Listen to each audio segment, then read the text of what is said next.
السلام علیکم ورحمۃ اللہ وبرکاتہ۔ رب اشرح لی صدری ویسر لی امری واحلل عقدۃ من لسانی یفقہوا قولی۔ رب زدنی علما، رب زدنی علما، رب زدنی علما۔ اللہم صلی علی محمد وعلی آل محمد کما صلیت علی ابراہیم وعلی آل ابراہیم انک حمید مجید۔ اللہم بارک علی محمد وعلی آل محمد کما بارکت علی ابراہیم وعلی آل ابراہیم انک حمید مجید۔ جی آج ہم اپنا جو ہے سیرت النبی کا جو ہے ہم آج حضور کی خاندان کے بارے میں ہم پڑھیں گے، ان کا جو شجرہ نسب ہے ان کے بارے میں ہم جانیں گے، اور بہت سی ہم نئی معلومات اس میں سے لیں گے، ٹھیک ہے جی۔ اب ہم آتے ہیں حضور کے خاندان کی طرف۔ تو حضور تھوڑا سا میں آپ کو ان کا شجرہ نسب بتا دیتی ہوں کہ محمد بن عبداللہ، یعنی محمد بیٹے تھے عبداللہ کے، ٹھیک ہے، اور عبداللہ بن عبد المطلب، مطلب عبداللہ کے جو باپ تھے ان کا نام عبد المطلب تھا، اور عبد المطلب کے باپ کا نام یعنی ہاشم تھا۔ عبد المطلب بن ہاشم، اور ہاشم بن عبد مناف، ہاشم کے والد کا نام عبد مناف تھا، اور ان کے آگے جو باپ تھے ان کا نام عبد مناف بن قسی بن کلاب بن مرہ، ٹھیک ہے، اور پھر بن کعب بن لوئی بن غالب بن فہر۔ یہ غالب بن فہر جو ہے انہی کا لقب قریش تھا، اور انہی کی طرف قبیلہ قریش کو منسوب کیا جاتا ہے۔ اسی طرح پھر ان کے جو آگے بڑے تھے وہ بن مالک بن نظر بن کنانہ بن خزیمہ بن مدرکہ بن الیاس بن مزر بن نزار اور بن معد بن عدنان، یہاں تک ان کا شجرہ نسب ہے۔ ایسے تو ان کے تین طرح کے خاندان، مطلب نسب جو ہے تین حصوں میں بانٹا گیا ہے، اور جن کی بڑی لمبی تفصیل ہے، بہت لمبا ہے، تو ہم نے مین چیز کو، میں نے جیسے کہا ہے کہ ہم نے اٹھانا ہے۔ تو اب حضور صلی اللہ علیہ وآلہ وسلم جو ہے ان کا خاندان جو ہے ہاشمی بھی کہلاتا تھا، اور ان کے خاندان والوں کو ہاشمی بھی کہا جاتا تھا، حضور کے خاندان کو۔ تو ہم پتہ کرتے ہیں کہ ان کو ہاشمی کیوں کہا جاتا ہے۔ تو جیسے کہ میں نے آپ کو ابھی ان کے اس میں بتایا، شجرہ نسب میں بتایا ہے کہ حضور صلی اللہ علیہ وآلہ وسلم کے جو پردادا تھے وہ ہاشم تھے، یعنی عبد المطلب کے جو بیٹے تھے، ہاشم کے جو بیٹے تھے وہ عبد المطلب تھے، اور عبد المطلب کے جو بیٹے تھے عبداللہ تھے، اور عبداللہ کے جو بیٹے تھے وہ حضور صلی اللہ علیہ وسلم تھے۔ تو یہ ایک طرح کا باپ دادا اور پردادا والا ہے کہ ہاشم جو ہے حضور کے پردادا تھے۔ اور جب بنو عبد مناف اور بنو عبد الدار کے درمیان عہدوں کی تقسیم پر بات ہو گئی، تو عبد مناف کی اولاد میں ہاشم ہی کو سقایہ اور رفادہ یعنی حجاج کرام کو پانی پلانا اور ان کی میزبانی کرنے کا منصب حاصل ہوا۔ ہاشم جو تھے وہ بڑے معزز اور بڑے مالدار تھے، یعنی حضور کے جو پردادا تھے۔ اچھا، یہ عبد مناف جو ہے نا، یہ حضور کے پردادا کے بھی آگے باپ تھے، اور انہوں نے ان کے جو بچے تھے ان کے درمیان جو خانہ کعبہ کی جو متولی تھی وہ ان میں بانٹ دی گئی تھی، کچھ کے ذمہ کچھ کام لگا دیے گئے، کچھ کے ذمہ کچھ کام لگا دیے گئے، اور یہ جو ہاشم تھے ان کے ذمہ جو تھا یہ کام تھا کہ جو حاجی آئیں گے ان کو، اس زمانے میں تو پانی ایسے وافر مقدار میں نہیں تھا، تو حاجیوں کو پانی پلانے کی ذمہ داری جو تھی وہ، اور مہمان نوازی کرنا، رفادہ یعنی مہمان نوازی کرنا اور پانی پلانے کی جو ذمہ داری تھی وہ ہاشم کے سپرد کی گئی۔ اور ہاشم جو تھے بڑے معزز خاندانی اور مالدار تھے۔ یہ پہلے شخص تھے جنہوں نے مکہ میں حاجیوں کو شوربے میں روٹیاں یعنی توڑ توڑ کر اس کو شوربے میں ڈبو کے اور کھلانے کا اہتمام کیا تھا۔ اور یہ اہتمام تب کیا تھا جب مکہ میں قحط پڑ گیا تھا اور بڑا مشکل تھا کھانے پینے کی، تو یہ چونکہ ایک مالدار شخص تھے تو انہوں نے شوربہ جیسے جو ہمارے بنو سائڈ کے لوگ ہیں جو وہ کہتے ہیں پینڈا کہتے ہیں، اور اس کو کچھ اور بھی کہتے ہیں، اور عربی میں سرید کہا جاتا ہے ان کو۔ تو یہ روٹیاں توڑ کے اور شوربے میں ڈبو کے یعنی ایک طرح کا وہ بنا کر اس کو کھلایا تھا، یعنی مکہ والوں کو جب قحط کا زمانہ تھا تو انہوں نے کھلایا تھا۔ ان کا اصل نام، حضرت ہاشم کا اصل نام جو تھا میں نے جیسے بتایا عمرو تھا، لیکن روٹیاں توڑ کر شوربے میں ڈبو کر لوگوں کو کھلانے کی وجہ سے ان کو ہاشم کہا جانے لگا، یہ کیونکہ ہاشم کا معنی ہے توڑنے والا، یعنی ان کا لقب ہی یہ پڑ گیا، اور اسی لقب سے وہ مشہور بھی ہوئے، اور پھر ان کا خاندان بھی ہاشمی کہلایا۔ ٹھیک ہے نا، کہ ان کے جو پردادا تھے انہوں نے اس زمانے میں اتنی نیکی کی تھی کہ شوربے میں روٹیوں کے ٹکڑے کر کے ڈال کے، اور اس کو ہمارے پشاور میں اس کو کلہ کہا جاتا ہے، وہ کر کے اور ان کو کھلایا تھا اس زمانے میں۔ اچھا، پھر یہی ہاشم تھے، وہ پہلے آدمی تھے جنہوں نے قریش کے لیے قریش والوں کو اس بات پر ابھارا کہ وہ گرمی اور سردی میں دو تجارتی سفر کریں، اور انہوں نے ان دو تجارتی سفروں کی بنیاد بھی ہاشم نے ہی رکھی، یعنی خاندانی طور پر ہی یہ شروع سے جو تھے یہ نیکیاں کرنے والے معزز عزت دار لوگ تھے جس خاندان میں حضور صلی اللہ علیہ وسلم پیدا ہوئے تھے۔ تو یہ جو گرمی اور سردی کے 2 سالانہ تجارتی سفروں کی بنیاد انہوں نے ہی رکھی تھی۔ ان کا ایک اہم واقعہ یہ ہے، ہاشم کا ایک اہم واقعہ یہ ہے کہ وہ تجارت کے لیے ملک شام تشریف لے گئے۔ راستے میں جو تھے وہ مدینہ پہنچے تو وہاں قبیلہ بنی نجار کی ایک خاتون سلمہ بنت عمرو سے انہوں نے شادی کر لی، اور کچھ عرصہ وہاں رہے اس عورت کے ساتھ، اور پھر جب بیوی حالت حمل میں تھی تو ان کو مکہ میں چھوڑ کر وہ ملک شام روانہ ہو گئے، یعنی تجارتی قافلہ لے کر جانا تھا تو انہوں نے اپنی بیوی کو مکہ میں ہی چھوڑا اور پھر اپنا تجارتی سفر لے کر قافلہ لے کر وہ آگے چل پڑے، اور وہ وہاں جا کر فلسطین کے شہر غزہ میں انتقال کر گئے، وہ ادھر جا کے فوت ہو گئے۔ ادھر جو سلمہ بنت عمرو تھیں ان کے بطن سے ایک بچہ پیدا ہوا،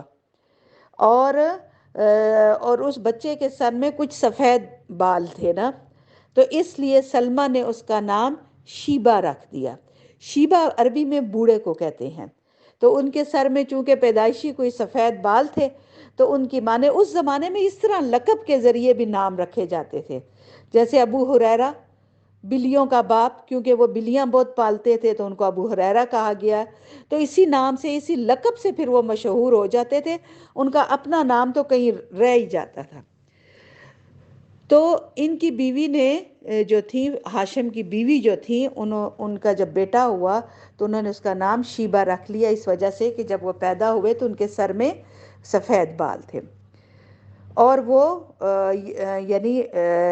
مدینہ میں ہی اپنے میکے کے اندر ہی انہوں نے رہی اور انہوں نے اس بچے کی پرورش کی۔ آگے چل کر یہی بچہ جو ہے عبد المطلب کے نام سے مشہور ہوا۔ اچھا، ادھر خاندان والوں کو بڑے عرصے تک علم نہیں تھا، ہاشم کے خاندان والوں کو، کہ اس طرح اس نے شادی کی ہے اور اس کا کوئی بچہ بھی ہے۔ ان کا ہاشم کے کسی آدمی کو اس کے وجود کا علم نہیں تھا کہ ایک بچہ اور بھی ہے۔ اس طرح اگر دیکھا جائے تو ہاشم کے کل 4 بیٹے اور 5 بیٹیاں تھیں، ٹھیک ہے، اس بچے کو ملا کر، جن کے نام یہ ہیں: ہاشم کے ایک بیٹے کا نام اسد، ایک کا نام ابو سیفی اور نزلہ، عبد المطلب، اور بیٹیاں جو تھیں ان کا نام تھا شفا، خالدہ، ضعیفہ، رقیہ اور جنہ نہیں جنہ نام تھا ان کا۔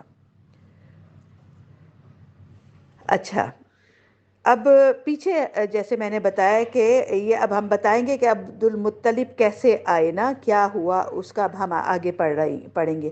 عبد المطلب کے بارے میں ہم نے جیسے پڑھا ہے کہ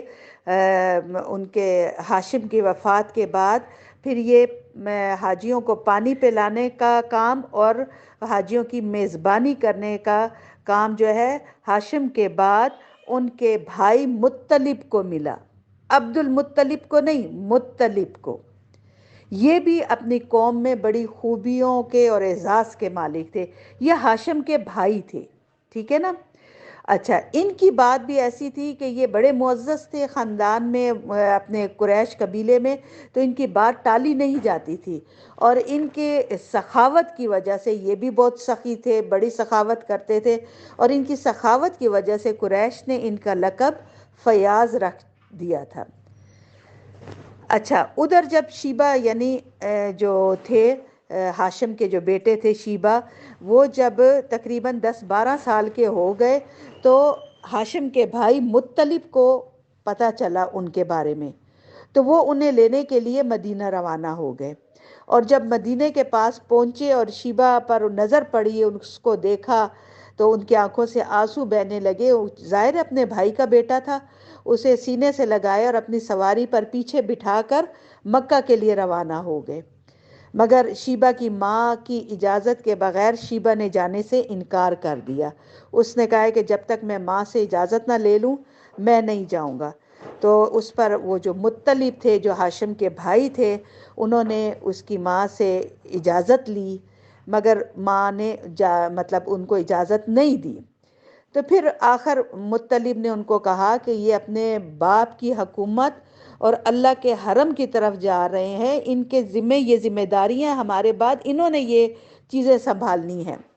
تو ظاہر حرم کی تو ایک اہمیت تھی، تو اس پر اس کی ماں نے ان کو اجازت دے دی اس کو لے جانے کی۔ تو مطلب جو تھے وہ اپنے بھائی ہاشم کے بیٹے کو لے کر اپنے اونٹ پر بٹھا کر مکہ لے آئے۔ مکہ جب وہ لے کر آئے اس بچے کو، تو لوگوں نے دیکھا کہ مطلب کے اونٹ پر ایک 10-12 سال کا لڑکا ہے، تو وہ سمجھے کہ شاید مطلب نے کوئی غلام خریدا ہے، تو انہوں نے کہا کہ یہ عبد المطلب ہے، عبد یعنی بندہ یا غلام، ٹھیک ہے، یہ تو عبد المطلب ہے۔ تو انہوں نے کہا کہ نہیں، یہ میرا غلام نہیں ہے، یہ میرا بھتیجا ہے، یعنی میرے بھائی ہاشم کا بیٹا ہے۔ تو اس پر ان کا نام ہی عبد المطلب پڑ گیا۔ عرب والوں کا یہ دستور تھا، میں نے کہا ہے نا، وہ لقب بہت دیتے تھے، بہت زیادہ وہ کرتے تھے، تو وہ اصل نام تو پیچھے رہ جاتا تھا، جو لقب ہوتے تھے وہی چل پڑتے تھے۔ تو یہ جو تھے پھر یہ آگے عبد المطلب کے نام سے مشہور ہوئے، اور پھر یہ جو بچہ تھا عبد المطلب، یعنی شیبہ نام تھا اس کا، لیکن اس کو عبد المطلب کہا جانے لگا، تو یہ جو ہے یہ اس نے اپنے چچا کے گھر ہی پرورش پائی اور وہیں جوان ہوئے۔ اس کے بعد اسی طرح یمن میں جو مطلب تھے ان کی وفات ہو گئی، اور ان کے چھوڑے ہوئے جو منصب تھے وہ عبد المطلب کو حاصل ہو گئے، ٹھیک ہے نا۔ سمجھ پڑ رہی ہے آپ کو؟ اگر نہیں پڑ رہی اس کو بڑا غور سے سنیں، اس کو کہ آپ کو یہ سمجھ پڑ گئی نا تو پھر آگے آسانیاں اور ہو جائیں گی۔ تو جو عبد المطلب تھے یعنی ہاشم کے جو بیٹے تھے، تو وہ جو تھے پھر انہوں نے اپنے چچا کے جو جتنے ان کی ذمہ داریاں تھیں، یعنی حاجیوں کی مہمان نوازی کرنا، ان کو پانی پلانا، یہ جو تھا پھر وہ عبد المطلب نے سنبھال لی۔ اور عبد المطلب نے پھر اپنی قوم میں اتنی عزت حاصل کی، اتنی عزت حاصل کی کہ ان کے آباء و اجداد بھی جو تھے نا، کوئی اس کے مقام تک نہیں پہنچ سکا۔ یعنی ان کے آباء و اجداد بھی اتنے سخاوت کرنے والے، اتنے نیک لوگ تھے، لیکن عبد المطلب نے جو مرتبہ حاصل کیا وہ سب سے بڑھ کر تھا۔ اور یہ جو قریش کے قوم قبیلے تھے، انہوں نے ان کو دل سے چاہا اور ان کی انہوں نے بڑی عزت اور قدر کی۔ اچھا، آپ کو میں یہ بھی بتا دوں کہ مطلب ہاشم کے بیٹے کو لینے کے لیے کیوں گئے تھے؟ کیونکہ ہاشم اور مطلب جو تھے نا وہ ایک ماں کی اولاد تھے، اور باقی جو بھائی تھے ان کے وہ علیحدہ تھے، وہ دوسری ماں سے، باپ ایک ہی تھا لیکن مائیں علیحدہ علیحدہ تھی نا، تو اس لیے وہ اپنے بھائی کے بیٹے کو لینے کے لیے گئے تھے، اور پھر ان کے بعد انہوں نے اپنے وہ بھتیجے کو ہی وہ سارے منصب ان کو ملے۔ جب مطلب کی وفات ہو گئی تو نوفل جو تھا وہ ہاشم اور مطلب کا بھائی تھا، باپ کی طرف سے سگا تھا لیکن مائیں علیحدہ علیحدہ تھیں، تو اس نے عبد المطلب کے مطلب گھر پر قبضہ کرنا چاہے، وہ دور ایسا ہی تھا، یعنی جو زبردست تھا، جو قابو کر لیتا تھا، جو مطلب وہ کہتے ہیں نا جس کی لاٹھی اس کی بھینس، اس طرح کے حالات تھے۔ تو یہ جو چچا تھا، اس چچا نے عبد المطلب کے گھر بار پر قبضہ کرنا چاہا، تو عبد المطلب نے قریش کے کچھ لوگوں سے اپنے چچا کے خلاف مدد چاہیے، ان کو کہا کہ میری مدد کرو کہ میرا چچا جو ہے وہ ناجائز کام کر رہا ہے، لیکن خاندان والوں نے انہیں یہ کہہ کر معذرت کر دی کہ ہم تمہارے اور تمہارے چچا کے درمیان جو ہے نہیں آتے، یہ تمہارے گھر کا معاملہ ہے، تو ہو سکتا مطلب ہمارا اس میں ہم دخل نہیں دے سکتے۔ آخر عبد المطلب جو تھے وہ اپنے ننیال کی طرف یعنی بنی نجار میں اپنے ماموں کو انہوں نے کچھ اشعار ایسے لکھ کے بھیجے جس میں ان سے مدد کی درخواست کی گئی تھی، تو جواب میں ان کا ماموں جو تھا ابو سعد بن عدی 80 سوار لے کر روانہ ہوا اور مکہ کے قریب ابتح میں اترا۔ عبد المطلب سے اس نے وہیں ملاقات کی، وہ کوئی مکہ سے کچھ قریب کوئی جگہ ہوگی، ادھر اپنے بھاجے کو بلایا، ان سے بات چیت کی، ان سے حالات لیے، اور عبد المطلب نے ان کو کہا کہ آپ گھر چلیں میرے ساتھ پہلے، تو ابو سعد جو ان کے ماموں تھے انہوں نے کہا نہیں، اللہ کی قسم جب تک میں نوفل سے مل نہ لوں اور اس کے درمیان فیصلہ نہ کر لوں اس وقت تک میں تمہارے گھر نہیں آؤں گا۔ اس کے بعد جو ہے ابو سعد جو تھے سیدھا نوفل کے پاس پہنچے۔ نوفل اس وقت حتیم میں قریش کے بڑے بڑے سرداروں کے درمیان بیٹھا ہوا تھا۔ ابو سعد نے جو تھے وہ تلوار نکالی اور اس نے کہا کہ اس گھر کے رب کی قسم اگر تم نے میرے بھانجے کی گھر بار زمین واپس نہ کی تو یہ تلوار سے میں مطلب تمہارے اندر میں یہ تلوار ڈال کے تمہیں قتل کر دوں گا۔ تو نوفل نے اس وقت کہا کہ ٹھیک ہے۔ اس سے جب دیکھا کہ 80 سوار لے کر آیا اور اس کے پیچھے بھی کوئی خاندان والے ہیں کھڑے ہونے والے، تو اس نے کہا کہ ٹھیک ہے میں اس کو واپس کر دیتا ہوں۔ اس پر ابو سعد نے یعنی عبد المطلب کے ماموں نے قریش والوں کو گواہ بنایا، اور پھر اس کے بعد وہ عبد المطلب کے گھر گئے۔ 3 روز انہوں نے وہاں قیام کیا، عمرہ کرنے کے بعد وہ مدینہ واپس چلے گئے۔ اس واقعے کے بعد نوفل نے بنی ہاشم کے خلاف بنی عبد شمس سے عہد و پیمان لیا کہ تم میری مدد کرو۔ عبد شمس کون تھے؟ یہ نوفل کے کزن تھے، یہ نوفل کے کزن تھے، تو انہوں نے جو ہے اس نے اپنے کزنوں سے جو ہے وعدہ لیا کہ تم ان کے خلاف میری مدد کرو گے۔ تو ادھر بنو خزاعہ نے دیکھا کہ بنو نجار جو ہیں انہوں نے یعنی جو ماموں تھے اس کے عبد المطلب کے کہ وہ ان کے قبیلے کا نام بنو نجار تھا نا، تو بنو نجار نے عبد المطلب کی اس طرح کی مدد کی ہے، تو وہ کہنے لگے کہ عبد المطلب جس طرح تمہاری اولاد ہے اس طرح ہماری بھی اولاد ہے، لہٰذا ہم پر بھی اس کی مدد کرنے کا حق ہے۔ تو وہ انہوں نے اس طرح کیوں کہا؟ اس کی وجہ یہ تھی کہ ہاشم کی جو ماں تھی، ہاشم کی اور مطلب کی جو ماں تھی وہ قبیلہ بنو خزاعہ سے تعلق رکھتی تھی۔ تو میں نے آپ کو شروع میں بتایا نا کہ یہ خاندان اور قبیلہ ان میں بڑا اتحاد ہوتا تھا، تو انہوں نے کہا وہ جب مدد کر سکتے ہیں تو یہ تو ہمارے مطلب آگے ہمارے اولادوں کی آگے اولاد ہے، تو ہم کیسے مدد نہ کریں؟ تو انہوں نے کہا کہ ہم بھی ان کی مدد کریں گے۔ چنانچہ بنو خزاعہ نے دار النداوہ میں جا کر بنو عبد شمس اور بنو نوفل کے خلاف بنو ہاشم سے وعدہ کر لیا، انہوں نے اپنا وعدہ کر لیا کہ ہم جو ہیں نوفل کے اور جو عبد شمس ہے، بنو عبد شمس ہے، ان کے خلاف ہم کھڑے ہوں گے اگر انہوں نے عبد المطلب کو کوئی تکلیف پہنچائی تو یہی جو وعدہ تھا آگے چل کے اسلامی دور میں فتح مکہ کا بھی سبب بنا۔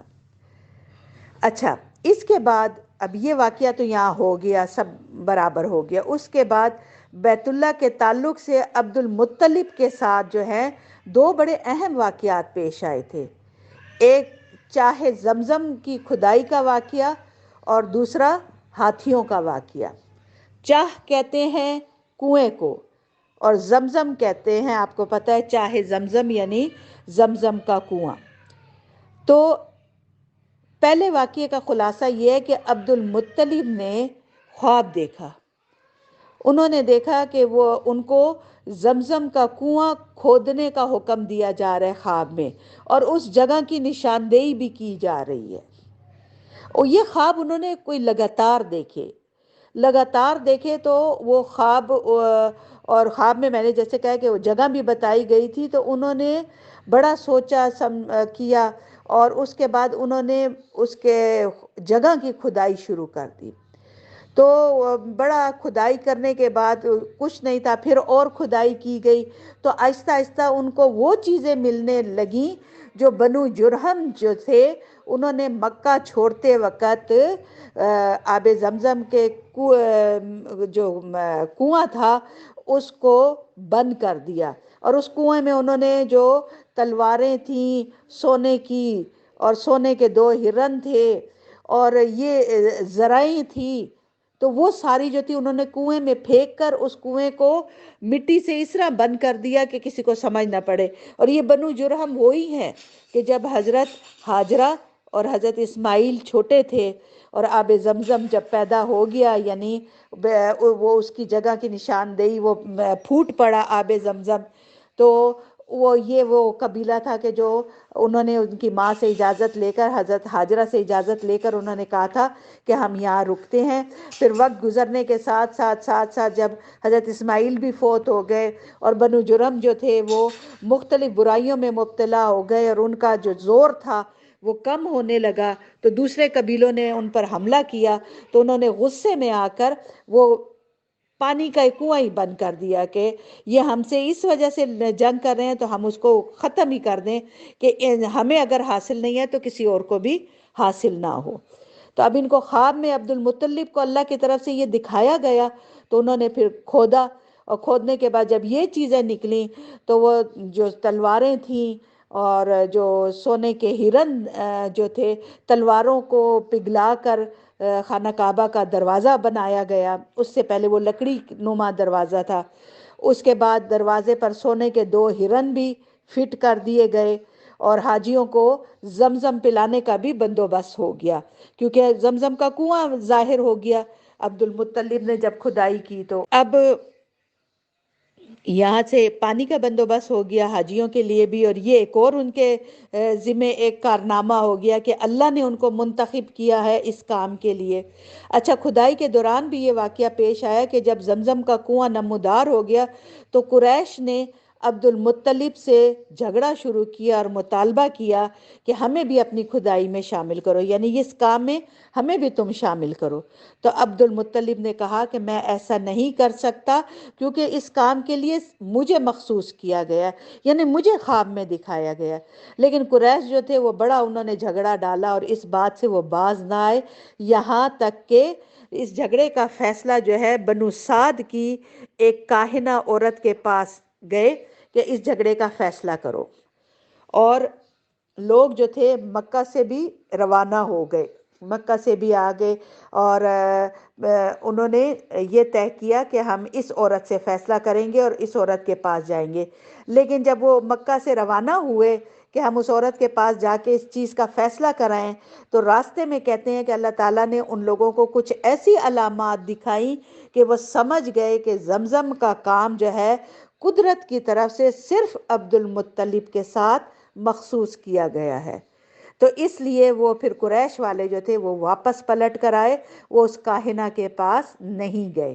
یہی موقع تھا کہ جب عبد المطلب نے نظر مانی کہ اگر اللہ نے انہیں 10 لڑکے عطا کیے اور وہ سب کے سب اس عمر کو پہنچ گئے، یعنی اس عمر اتنے جوان ہو جائیں کہ وہ اپنے خاندان اور اپنے باپ کا اور اپنے اس کا بچاؤ کر سکیں، تو وہ ایک لڑکے کو کعبہ کے پاس قربان کر دیں گے۔ یہ وہ وقت تھا جب انہوں نے وہ منت مانگی تھی۔ ایک یہ واقعہ ہو گیا۔ دوسرا واقعہ یہ تھا کہ ابرہہ سباہ حبشی، جو نجاشی بادشاہ یعنی حبش کی طرف سے یمن کا گورنر جنرل تھا، جب اس نے دیکھا کہ عرب والے جو ہے وہ خانہ کعبہ کا حج کرنے کے لیے ہر سال جاتے ہیں، عمرہ کرتے ہیں، تو اس نے کیا کیا کہ سنا یمن میں ایک علاقہ ہے، سنا میں ایک بہت بڑا کلیسا انہوں نے تعمیر کیا۔ یہ عیسائی تھا نا، تو اس نے بہت بڑا ایک چرچ، ایک کلیسا تعمیر کیا، اور اس نے یہ چاہا کہ عرب کا حج ہے تو وہ ختم ہو جائے اور لوگ اس کلیسے کی طرف آئے، اور بڑا شاندار اس نے وہ ایک کلیسا بنایا۔ اور مگر جب اس کی خبر بنو کنانا کے ایک آدمی کو ہوئی تو اس نے رات کے وقت کلیسا کے اندر گھس کر اس میں پیخانہ کر دیا، اور اس کے مطلب جو اس نے بنایا تھا، قبلہ دیوار بنائی تھی قبلے کی طرف جو بنائی تھی، اس پر اس نے پیخانہ جو تھا وہ مل دیا۔ ابرہہ کو جب پتہ چلا تو اس کو بڑا سخت غصہ آیا، اور وہ 60,000 کا ایک لشکر جرار لے کر کعبہ کو گرانے کے لیے نکل پڑا۔ اس نے اپنے لیے ایک زبردست ہاتھی بھی منتخب کیا۔ لشکر میں کل 9 یا 13 ہاتھی تھے۔ تو ابرہہ یمن سے یلغار کرتا ہوا مکہ کی طرف روانہ ہوا، اور راستے میں وہ دنیا کی بستیوں کو فتح کرتا جاتا تھا، اور مکہ کی طرف وہ روانہ تھا۔ جب یہ قافلہ مزدلفہ اور منی کے درمیان میں پہنچا تو جو ابرہہ کا ہاتھی تھا وہ بیٹھ گیا۔ اس کو جب کعبہ کی طرف، مکہ کی طرف موڑنے کے لیے اٹھاتے تو وہ نہ اٹھتا، اور جب اس کا رخ شمال، جنوب یا مشرق کی طرف کیا جاتا تو اٹھ کر وہ چلنے لگ پڑتا، لیکن کعبہ کی طرف کیا جاتا تو وہ بیٹھ جاتا۔ اس کو بہت مارا گیا، کیا گیا، لیکن وہ نہیں جاتا تھا۔ اسی دوران اللہ تعالیٰ نے چڑیوں کا ایک جھنڈ جو تھا وہ بھیج دیا، جس نے لشکر پر وہ باریک باریک پتھر گرائے۔ چڑیاں نما تھی، یعنی ان کے سائز چڑیوں جیسے تھے، لیکن وہ پرندے تھے، چڑیاں نہیں تھی، پرندے تھے چڑیاں نما۔ تو ان کے پنجوں میں پتھر تھے اور ایک چونچ میں ہوتا تھا، تو وہ پتھر انہوں نے ان لشکروں پر گرانا شروع کیا، اور اللہ نے ان کو اس طرح بنا دیا کہ جیسے کوئی چارہ ہو اور کوئی گائے اس کو کھائے، اور وہ کس طرح چڑ مڑ ہو جاتا ہے چارہ، اس طرح ان کو بھوس کی طرح بنا دیا۔ یہ بعض لوگ کہتے ہیں یہ چڑیاں ابابیل تھیں، اور یہ جو ہے، اور اچھا جن پر وہ پتھر گرتے تھے نا تو اس کے اعضاء جو تھے وہ کٹ کے گرنا شروع ہو جاتے تھے، اور وہ تڑپ تڑپ کر مر جاتا تھا۔ اور یہ جو تھا یہ ان لشکر والوں پر ہی کنکریاں گرتی تھیں، اور پھر اس طرح ہوا کہ لشکر میں بھگدڑ مچ گئی، اور لوگ اپنے پیروں کے نیچے بھی ایک دوسرے کو رونتے اور کچلتے بھاگنے شروع ہو گئے۔ انہوں نے جب یہ حال دیکھا اور ابرہہ پر بھی وہ پڑا تو اللہ نے ایسی آفت بھیجی کہ اس کی انگلیوں کے پور جھڑ گئے، اور سنا پہنچتے پہنچتے وہ بالکل ایک چوزے کی طرح ہو گیا، یعنی کہتے ہیں وہ بالکل گل سڑ گیا، اور اس کا سینہ پھٹ گیا پھر، اور اس کا دل باہر نکل آیا اور وہ مر گیا۔ اچھا، جب ابرہہ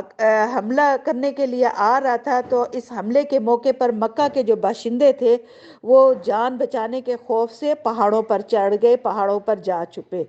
اور جب لشکر پر عذاب نازل ہوا تو اطمینان سے اپنے گھروں کو پلٹ آئے۔ اور یہ واقعہ جو ہے یہ کہتے ہیں کہ حضور کی پیدائش سے کوئی 50 یا 55 دن پہلے کا واقعہ ہے۔ یہ واقعہ ماہ محرم میں پیش آیا تھا، اور یہ بھی ایک نشانی تھی اللہ کی طرف سے کہ اللہ تعالیٰ جو ہے اس جگہ پر اپنے پیغمبر کو بھیجنے والا ہے، اور یہ جگہ مقدس ہے اور قابل احترام ہے۔ حالانکہ اس سے پہلے بیت المقدس قبلہ اول تھا. تو لیکن اس کے بعد اللہ نے یہاں بیت المقدس جو تھا نا وہ بنی اسرائیلیوں کا قبلہ تھا، وہ ان کے لیے مخصوص تھا. لیکن حضور جو تھے وہ رہتی دنیا تک کے لیے پیغمبر بنانا تھا ان کو، اور اس قبلے کو رہتی دنیا تک رہنا تھا. تو پھر یہ قبلہ جو ہے اس طرف ٹرانسفر کر دیا گیا. وہ صرف بنی اسرائیلیوں کے لیے تھا. اچھا، پھر یہ واقعہ بھی ہو گیا. اچھا، اس کے بعد جب عبد المطلب کے کل 10 بیٹے ہو گئے، ان 10 بیٹوں کا نام میں آپ کو بتاتی ہوں کہ جن کا نام ایک کا نام ہے حارث، ایک زبیر، ابو طالب، عبداللہ، حمزہ، ابو لہب، غیداق. اب یہ میں غلط پڑھ رہی ہوں کہ صحیح پڑھ رہی ہوں، بڑے مشکل نام ہے. مکوام اور صفار اور عباس. بعض کہتے ہیں 11 ہے، بعض 13 کہتے ہیں، لیکن یہ 10 بیٹے جو ثابت ہوا ہے کہ وہ 10 بیٹے تھے. اچھا،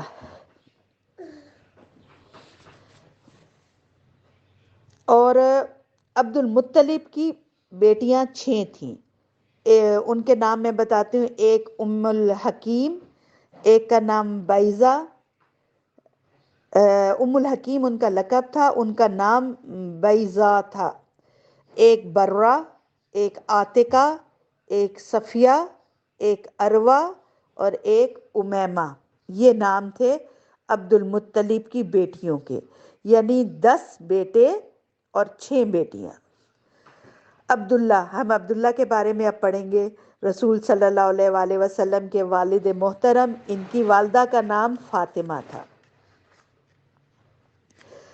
عبد المطلب کی اولاد میں عبداللہ سب سے زیادہ خوبصورت، پاک دامن اور چہیتے تھے، اور ذبی بھی کہلاتے تھے. ذبی کہلانے کی وجہ یہ تھی کہ جب عبد المطلب کے لڑکوں کی تعداد پوری 10 ہو گئی اور وہ بچاؤ کرنے کے لائق ہو گئے، تو عبد المطلب نے انہیں اپنی منت سے آگاہ کیا، اپنے بیٹوں کو اپنی منت سے آگاہ کیا اور ان کو بتایا کہ میں نے ایسے منت مانگی تھی. تو یہ اس دور کے بیٹے تھے. آج کے بیٹے ہوتے تو وہ کہتے کہ ہمیں کیا ضرورت ہے کہ ہم اپنی جان لٹائیں. تو ان سب نے اپنے باپ کی بات مانی اور انہوں نے کہا کہ ٹھیک ہے، ہم میں سے جس کا نام آئے گا ہم ذبح ہونے کو تیار ہیں. اس کے بعد عبد المطلب نے وہی جو جیسے میں بتاتی ہوں کہ قسمت کے تیر ہوتے تھے جن کو ازلام کہا جاتا ہے، ان پر سب کے نام لکھے. اور حبل کا جو ہوتا تھا، جو اس کا خیال رکھنے والا، جو حبل بت تھا اس کا، تو اس کو دیا گیا. تو اس نے ان بتوں کو گردش دے کر جب قرعہ نکالا تو اس میں عبداللہ کا نام نکلا، یعنی حضور کے والد کا. تو عبد المطلب نے عبداللہ کا ہاتھ پکڑا، چھری لی اور ذبح کرنے کے لیے خانہ کعبہ کے پاس لے گئے. لیکن قریش اور خصوصاً عبداللہ کے ننیال والے جو تھے وہ عبداللہ کے یعنی بنو مخزوم اور عبداللہ کے بھائی ابو طالب،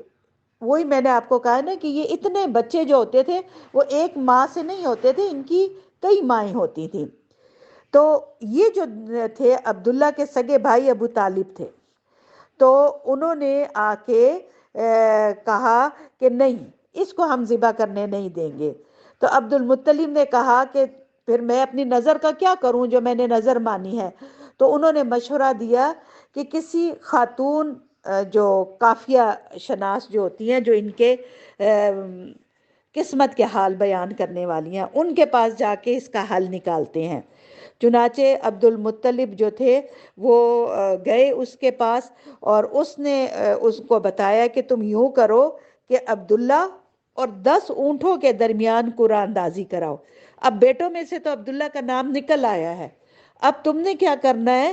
کہ عبداللہ ایک طرف اور دوسری طرف 10 اونٹ رکھو اور ان کے درمیان قرعہ اندازی کرو، جس کا قرعہ نکلے تو اس کا تم ذبح کر دینا، اور اگر عبداللہ کے نام کا قرعہ نکلے تو پھر 10 اونٹ اور بڑھا دینا، اس طرح اونٹوں کو بڑھاتے جانا اور قرآن اندازی کرتے جانا یہاں تک کہ اللہ کی رضا اس میں شامل ہو جائے۔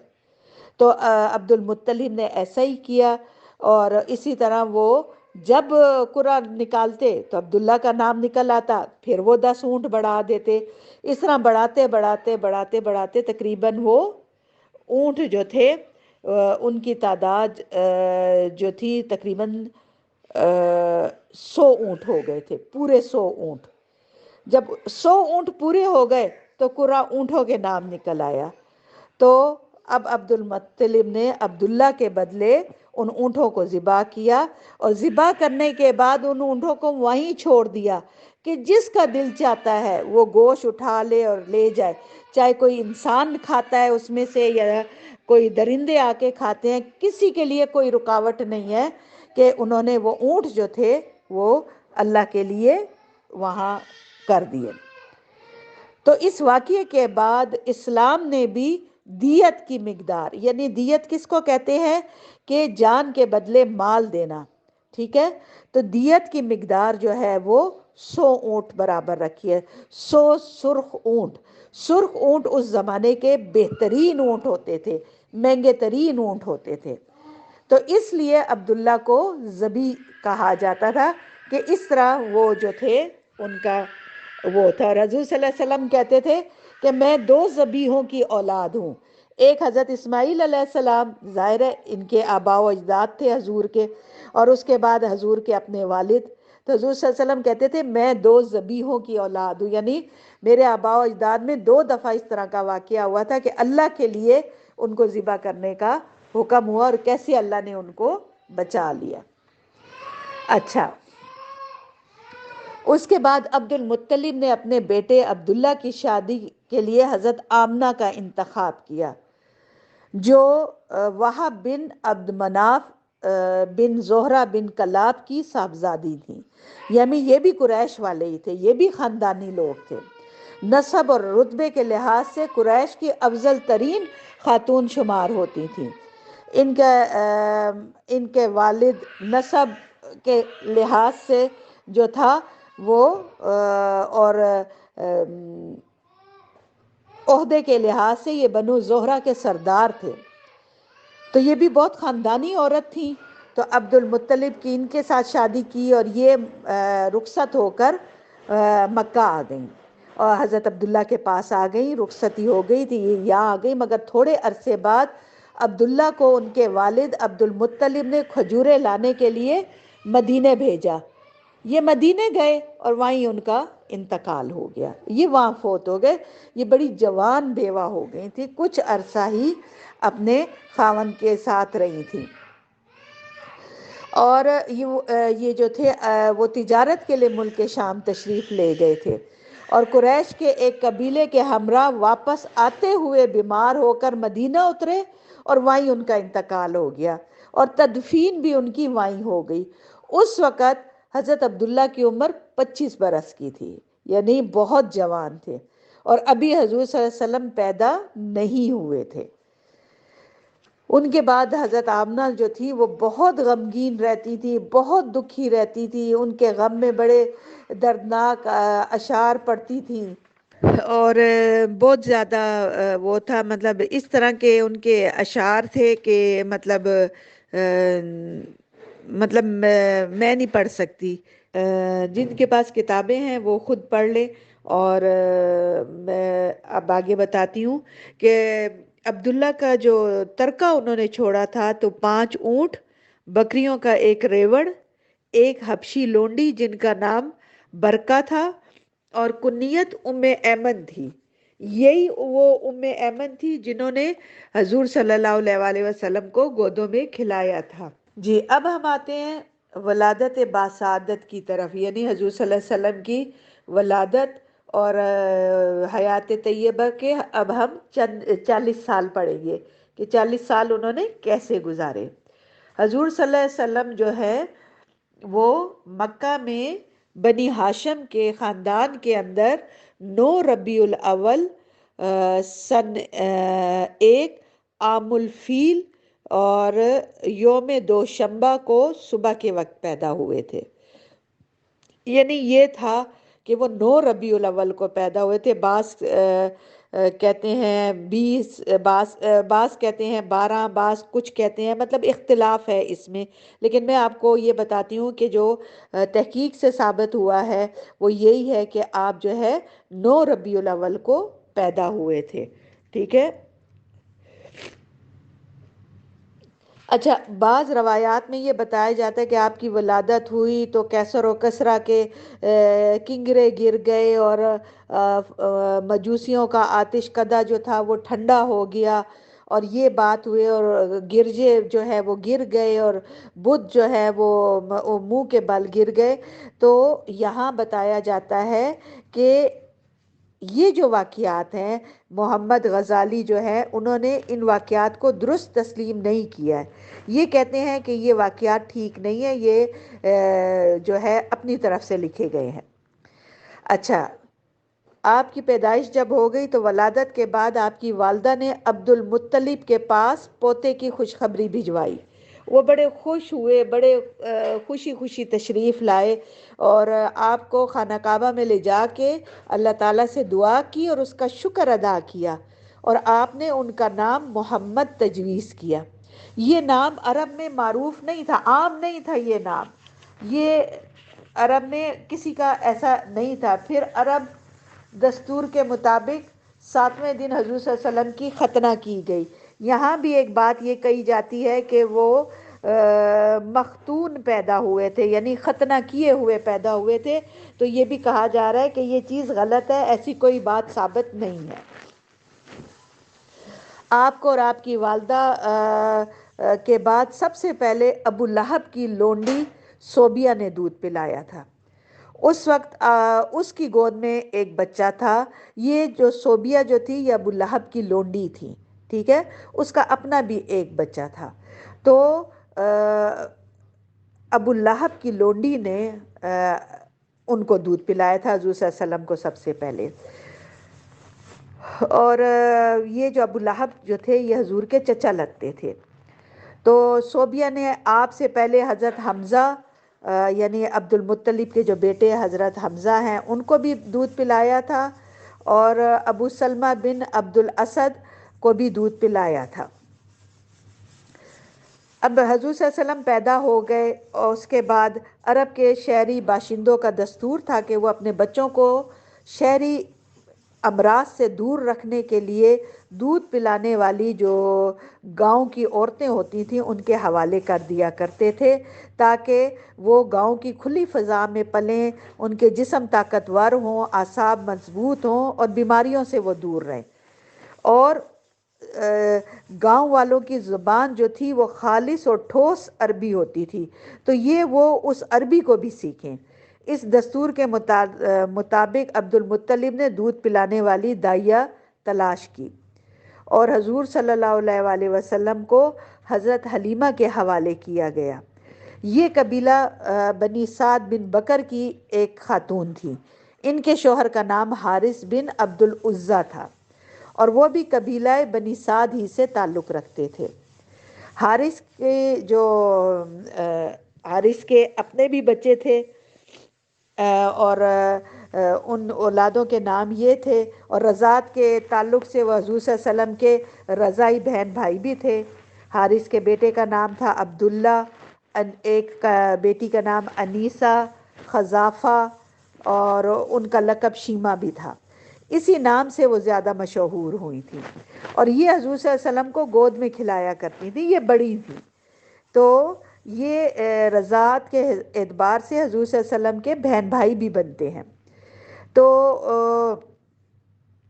ان کے علاوہ ابو سفیان بن حارث بن عبد المطلب جو حضور صلی اللہ علیہ وسلم کے چچا زاد بھائی تھے، وہ بھی حضرت حلیمہ نے ان کو بھی دودھ پلایا تھا، تو اس واسطے سے وہ بھی جو تھے آپ کے رضاعی بھائی تھے، یعنی ابو سفیان بھی۔ آپ کے چچا حضرت حمزہ بن عبد المطلب بھی دودھ پلانے کے لیے بنو سعد کی ایک عورت کے حوالے کیے گئے تھے۔ اس عورت نے بھی ایک دن جب حضور صلی اللہ علیہ وآلہ وسلم حضرت حلیمہ کے پاس تھے تو آپ کو دودھ پلایا تھا۔ تو اس طرح آپ اور حضرت حمزہ دوہرے رضائی بھائی تھے، ایک صوبیہ کے تعلق سے جو ابو لہب کی لونڈی تھی، اور دوسرا بنو سعد کی اس عورت کے تعلق سے۔ اچھا، رضاعت کے دوران حضرت حلیمہ نے حضور صلی اللہ علیہ وسلم کی برکات کے ایسے ایسے مناظر دیکھے کہ وہ سراپا حیرت ہو گئیں۔ وہ کہتی ہیں، انہی کی زبانی کی تفصیلات ہیں کہ وہ کہتی ہیں کہ وہ اپنے شوہر کے ساتھ اپنا ایک چھوٹا سا دودھ پیتا بچہ لے کر بنی سعد کی کچھ عورتوں کے قافلے میں شامل ہو کر وہ بھی شہر آئیں کہ شہر میں آ کے وہ بچے تلاش کرے اور ان کو دودھ پلانے کے لیے اپنے ساتھ لے کے جائیں۔ کہتی ہیں کہ یہ دور جو تھا بہت قحط سالی کا دور تھا، اور قحط نے کچھ بھی نہیں چھوڑا تھا، یعنی بہت زیادہ حالات خراب تھے، کھانے پینے کو کچھ میسر نہیں تھا۔ تو وہ کہتی ہیں کہ میں اپنی ایک سفید گدی پر سوار تھی، ہمارے پاس ایک اونٹنی بھی تھی، لیکن اس میں دودھ کا ایک قطرہ بھی پیدا نہیں ہوتا تھا۔ ادھر بھوک سے بچہ اس قدر بلکتا رہتا تھا کہ ہم رات بھر سو نہیں سکتے تھے، اور نہ مجھے دودھ اترتا تھا کہ ظاہر ہے کہ کھانا پینا نہیں تھا، اور نہ اونٹنی اس کی خوراک کا بندوبست کر سکتی تھی کہ وہ بھی دودھ اس کا بھی نہیں اترتا تھا۔ تو کہتے ہیں کہ بس ہم بارش اور خوشحالی کی آس لگائے ہوئے تھے، اور ہم جو تھے اپنے کمزور دبلے پتلے جانوروں کو ساتھ آہستہ آہستہ آہستہ آہستہ جو تھا ہم شہر کی طرف روانہ تھے، اور ہمارے ساتھ کے جو لوگ تھے وہ پورا قافلہ ہم سے تنگ تھا، کیونکہ نہ کسی نہ کسی طرح مطلب نہ ہم اپنے بچے کے لیے دودھ پیدا کر سکتے تھے، وہ بچہ بہت روتا تھا، اور نہ کھانے کی وجہ سے ہمارے جانور سست تھے، تو سستی سے ہم چلتے تھے۔ تو وہ لوگ جو تھے وہ تیز تیز آئے، شہر آئے، اور انہوں نے اچھے اور پیسے والے گھروں کے بچے اٹھا لیے، اور وہ اپنے بچوں کو لے کر وہ پہنچ گئیں، انہوں نے بچے لے لیے اور ان سے معاوضہ وغیرہ جو بھی طے کرنا تھا وہ کر لیا۔ اور مطلب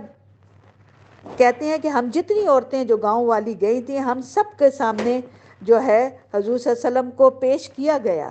مگر جب ان کو بتایا جاتا کہ یہ بچہ یتیم ہے تو ہر عورت آپ کو لینے سے انکار کر دیتی، کیونکہ وہ بچہ لینا چاہتی تھی کہ جن کے باپ زندہ ہوں اور جن سے ان کو امید تھی کہ ہمیں زیادہ پیسے ملے تھے۔ تو وہ کہتے تھے کہ یہ تو یتیم ہے، اس کی بیوہ ماں اور اس کا دادا ہمیں کیا دے سکتے ہیں۔ اس وجہ سے کہتی ہیں کہ ہم کوئی بھی وہ اس بچے کو لینا نہیں چاہتے تھے۔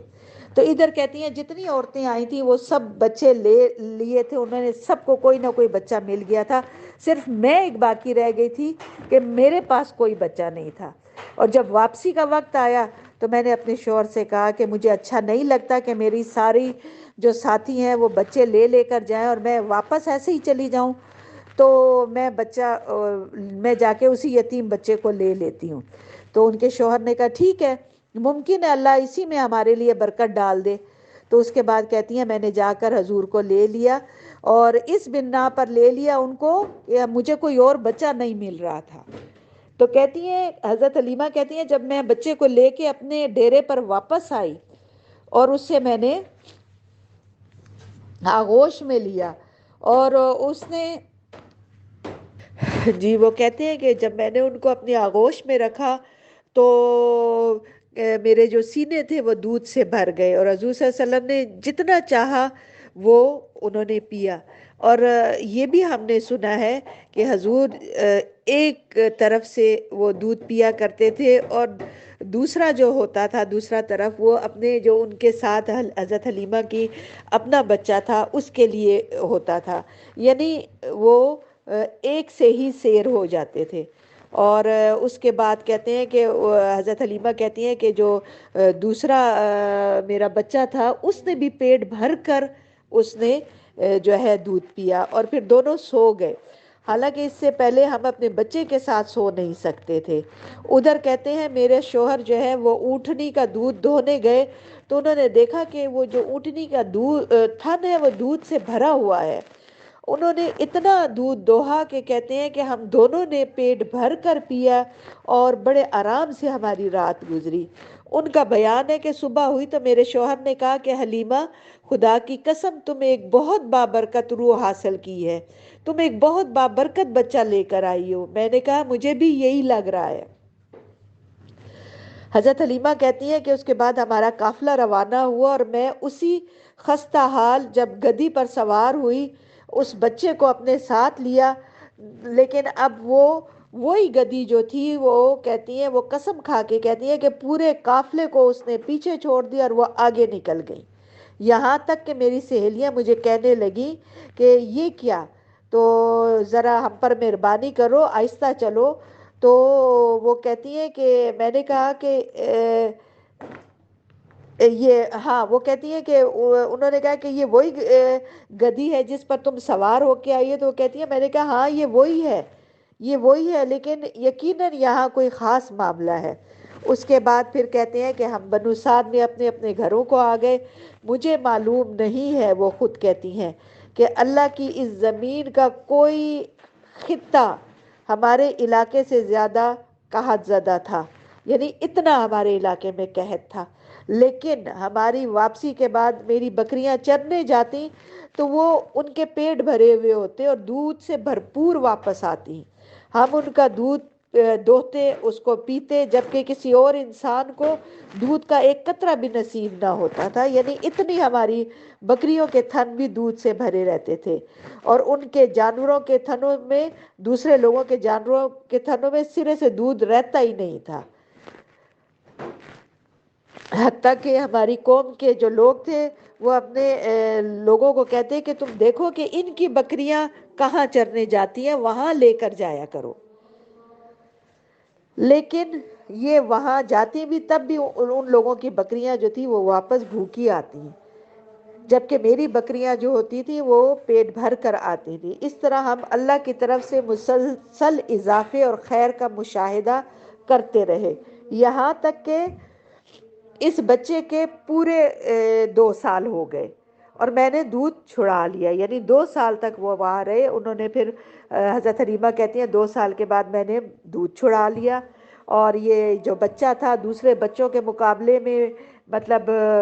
تندرست بھی تھا، توانا بھی تھا۔ اس کے بعد ہم اس بچے کو اس کی والدہ کے پاس لے گئے، لیکن ہم جو اس کی برکتیں دیکھتے آئے تھے اس کی وجہ سے ہماری بہت خواہش تھی کہ یہ بچہ ہمارے پاس اور بھی رہے، چنانچہ ہم نے حضرت آمنہ سے گفتگو کی اور ہم نے کہا کیوں نہ آپ کا یہ بچہ ہمارے پاس رہے اور زیادہ ذرا صحت مند ہو جائے، مضبوط ہو جائے، اور مکہ کی وبا